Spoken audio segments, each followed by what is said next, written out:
hello. It is Thursday, September 12th, and tomorrow, Friday the 13th, I will be casting on my Halloween sweater for this year. The pattern I'm using is Nevermore by Maxim. It's inspired by The Raven by Edgar Allan Poe, and The Raven by Edgar Allan Poe is probably my favorite piece of writing of all time, and I just love Edgar Allan Poe, so the moment this pattern was released, I knew I had to knit it. And it's going to be my Halloween sweater this year. And hopefully in the future, when I visit the Edgar Allan Poe Museum in Richmond, I will get to wear it. So, plans. I'm going to be making a major modification to this pattern. Instead of knitting it top down, I'm going to be knitting it bottom up. So this pattern starts with the ribbed neckline, the collar, and then you go and you work some short rows and then the color work. I'm going to be moving within the next few weeks. My parents are likely going to be closing on the house on the 18th. Today is the 12th, which means that we are in the process of packing things up, and then once we actually officially get the house, we're going to be moving things, meaning that I likely will not have the time to pull up a colorwork pattern and get into a colorwork pattern. So I'm going to be knitting it bottom up and starting with the cuffs of the sleeves first. I'm going to knit the sleeves first, do the ribbing, do the little band of colorwork, and then I'll have the stockinette sleeve to knit. And then I'll put those on hold, and then I will start the body, and I'll do the ribbing and then the little colorwork bit, which should be fine, and then knit the stockinette body. And hopefully by the time I get done with that, we will be in a place where I'll be able to take the time to knit on a more complex graphic colorwork chart, because Max's colorwork charts are very graphic a lot of the time, and it's not the kind of colorwork where you look at the beginning of a pattern, like the first 5 stitches of the round, and then you go off for the next of the round, and it's not as intuitive in a way. So hoping that I can get all of the plain stockinette out of the way and then move on to the colorwork yoke portion. I've knit a couple colorwork sweaters this way, so I'm hoping that experience will allow me to do this major modification. And I actually enjoy knitting sweaters bottom up more than top down, because I don't know why. And I like knitting colorwork sweaters this way because the colorwork at the end is like a nice little treat. I know a lot of people struggle with colorwork sweaters. You get the yoke done, that's the fun bit, and then once you get to the body, it's a little bit boring. I prefer to do the plain stockinette first. The yarn I'll be using is Knit Picks Wool of the Andes Sport. This pattern calls for a DK weight yarn, but I hit gauge with the needle suggested in the pattern with a sport weight yarn. So that's what I'm using, but also Knit Picks does not yet have a 100% Peruvian Highland wool in a DK weight yarn. I could use their fingering weight yarn held double for that, but it would be more expensive because I already had some of this yarn in stash. So I'm using a sport weight. The colors I'm using for the main body color, I'm using Coal, which is their solid black. For the ravens, I will be using Midnight Heather, which is a very dark blue with green heathering. And if you look at a good picture of a common raven, they have a bit of tonality to them, a bit of blues, greens, purples, and I feel like this yarn will capture that. For the leaves, I'm going to be using Pumpkin. Now for the part of the colorwork in this sweater that is knit in the original with a brown yarn, I'm going to be using Cobblestone Heather. And then for the eyes and the beak, if I follow the pattern, like if I follow the chart with the colors used, my beak will be black and the body will be the Midnight Heather. So I won't get enough contrast for it to be visible, so I'm going to add in some of this Dove Heather. So I have my color palette. This is what it looks like. I don't knit with orange a lot, but I think I'm starting to like it. So tomorrow is Friday the 13th when I will be starting the sweater. I have a medical appointment tomorrow, so I'm hoping to cast on the cuff of one of the sleeves and take that with me to the appointment. So let's just see how things go.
This is how much I have done on my first sleeve, and I just want to take a moment to talk about how I got to where I'm at now.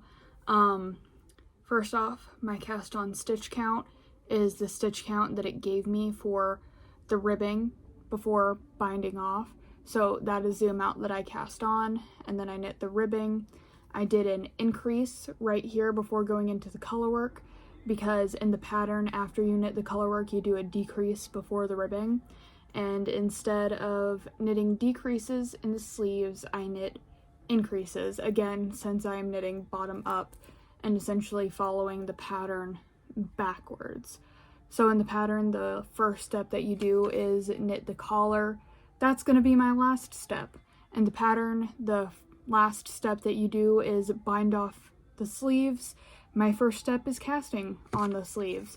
So I am going to the last page in the pattern and I am following all of those directions in opposite. So where it tells me to bind off, I'm casting on. Where it tells me to decrease, I'm increasing. Where it tells me to increase, I am decreasing. And for the colorwork chart that I'm about to work on the sleeve before finishing it, I'm having to flip the colorwork chart upside down so I can get it in the correct orientation. It sounds like a lot, but it's a lot simpler than I can make it out to be with my explanation. My explanation is probably not the best, but I am going to work on the color work. And since I have an infusion appointment tomorrow at the hospital because I need an iron infusion, I'm probably going to start the second sleeve while I'm still working on the first sleeve's color work. I switched the first sleeve over to my 16-inch circulars so I can use my other circulars for Magic Blue for my second sleeve. So that's where I'm at right now.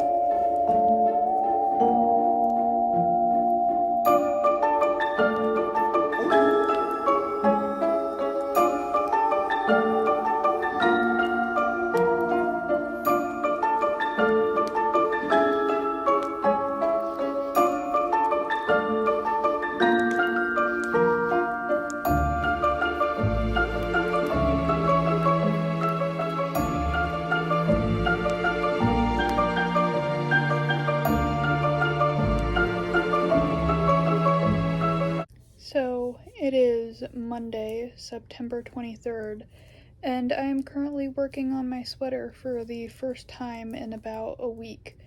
I finished my first sleeve last Monday, I'll show that in a minute, and then on Tuesday I had an iron infusion, and I had a really bad reaction to the iron that I was prescribed. I wound up having a serious allergic reaction, and they gave me a bunch of medications as well as a rapid infusion of saline because they wanted to try and flush as much of the iron out of my system as possible. And then I managed to convince them to send me home, promising that I would go to the ER if I started to feel worse. And I was pretty nauseated and just not feeling great after that. I threw up a few times at the infusion center. But I came home, I fell asleep, my entire body hurt, I felt like I had just been hit by a truck, and I was not able to really eat or drink anything. So the next day I had to go to the emergency room for dehydration because I normally have a lot of problems with dehydration already. Because of my GI issues, it's very difficult for me to consume an adequate amount of fluids, so I had to go to the emergency room where they rapidly infused me with 2 more liters of saline, and I was just feeling pretty crappy after that. I slept for most of Thursday, went to the ER on Wednesday, slept for most of Thursday and Friday, and for Saturday and Sunday just kind of not feeling great. So I'm working on my second sleeve. This is my first time working on this project in a week just because I did do some other knitting, even though it was kind of painful. My arms really hurt because for the iron infusion it took 2 tries to be able to get a vein, and for the saline infusion in the ER it took 4 tries and an ultrasound machine, and when they give you an IV with an ultrasound machine, it goes really deep, so my arms were sore and I didn't want to work on anything with smaller needles like this. But I'm able to work on my sweater again now, and I remember thinking when I finished the first sleeve that, wow, I'm knitting this really fast. I don't know if I needed to start as early as I did. Turns out I did need to start as early as I did because I went for just about a week not being able to work on this project at all. This is my first sleeve with the colorwork at the top. I used ladderback jacquard for all of my floats, so this is looking really nice and crisp, and there's a lot of stretch here. Not that I think I'll be needing much stretch because this is going to be around my upper arm and there's a lot of extra ease, but still nice to have color work with some stretch. This is where I am on my second sleeve. I have about 8 more rounds of ribbing left before I can do the color work around the cuff.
Alright, update time. I have finished both of my sleeves, and I have made a mistake on the second sleeve. So in between the color work and the shaping of the sleeve, you're supposed to move the beginning of round by a few stitches. And it's not that I forgot to move the beginning of round. I knew that the beginning of round had to be moved. I just thought that it was moved in between the color work on the yoke and the sleeves. So because I did not move the beginning of round at the point where I was supposed to, because I did not look at the pattern while I was working on the second sleeve, I did not move the beginning of round like I was supposed to, and I can't move it now because that will cause the color work to be not properly lined up. So I'm really hoping it does not impact things that much. It's only a few stitches, so I'm going to move on to the body, hopefully get that cast on today, and I plan to spend maybe about 2 weeks on it. This whole project is, I'm knitting this on 3.75mm needles, which is what it calls for in the pattern, but it's also what I made gauge with, and your stitches are smaller, and I'm going to be working with over 200 stitches in my body. So I think 2 weeks is reasonable and won't cause me any hand pain because I can't work on projects that have needle sizes below like 4.5mm for that long because it will start to hurt my hands.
It's 3 a.m. I just woke up from a nap that wound up being much longer than it was originally supposed to be, but I have finished the plain stockinette on the body of my sweater. The lighting isn't great. I need to figure that out. I have a light here, but the plain stockinette is finished, and I'm gonna start working on the colorwork motif next.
We are way overdue for an update on the Nevermore sweater.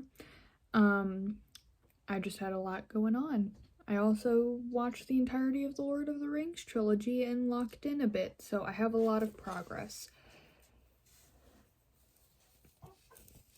I have ravens. They're here. I did, obviously, join the body and the sleeves together, and it was kind of the moment of truth for me because I'm modifying this entire pattern and knitting it bottom up instead of how it was written top down. And joining the body and sleeves was, you know, when I knew everything worked out with this. So when you split for the sleeves and body of a knitting pattern, it tells you how many stitches to knit before you put stitches on hold for sleeves. And then how many stitches to knit after you put those stitches on hold before you put the next sleeve on hold. So when it told me to knit a certain amount of stitches, I knit those stitches, and instead of putting sleeve stitches on hold, I put my sleeve stitches onto my needles. And for top-down sweaters, you generally will cast on stitches at the underarm, you know, right here.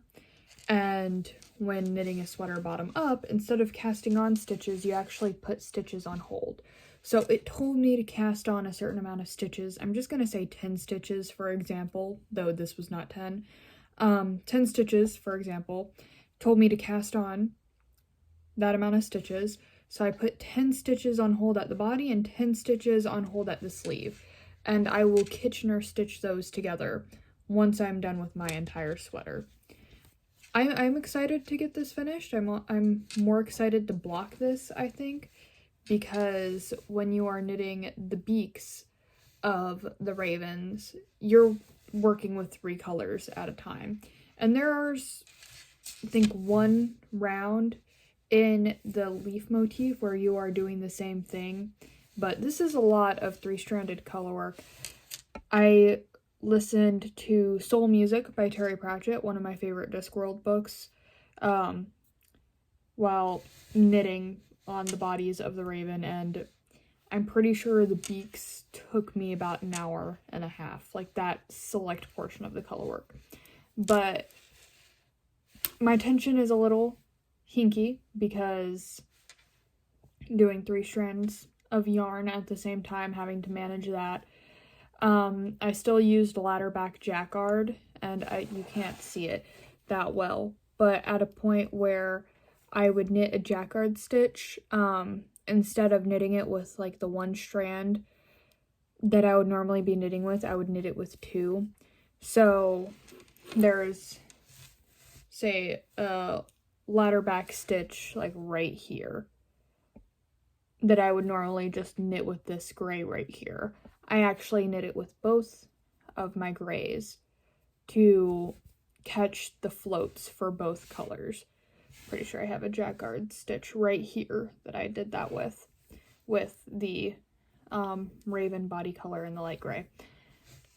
I don't know if any of my explanations are making sense, but this is what I have.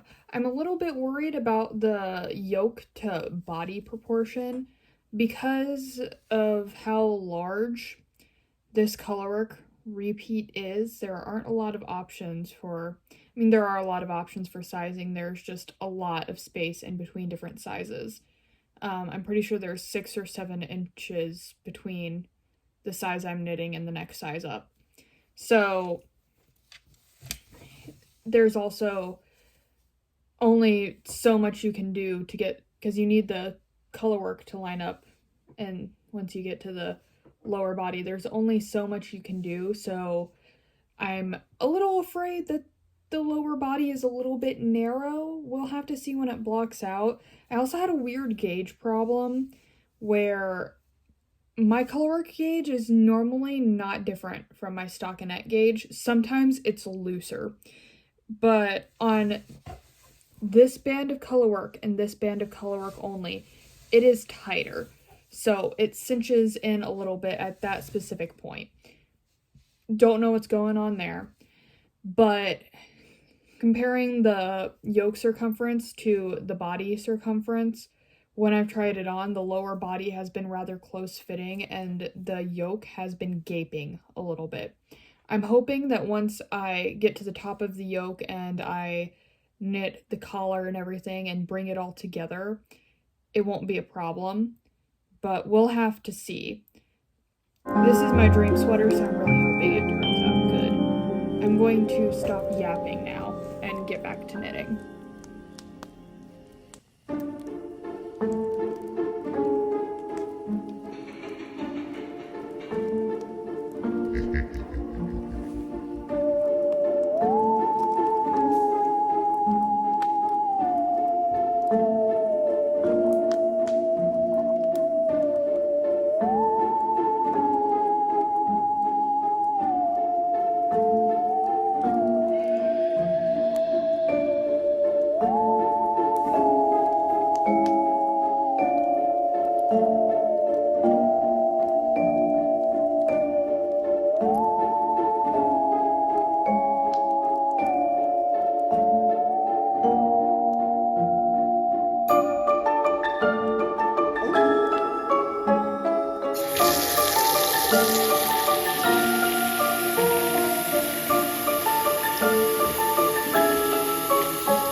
totally just spent a month and a half knitting the perfect Halloween sweater, only for it to be 80 degrees on Halloween.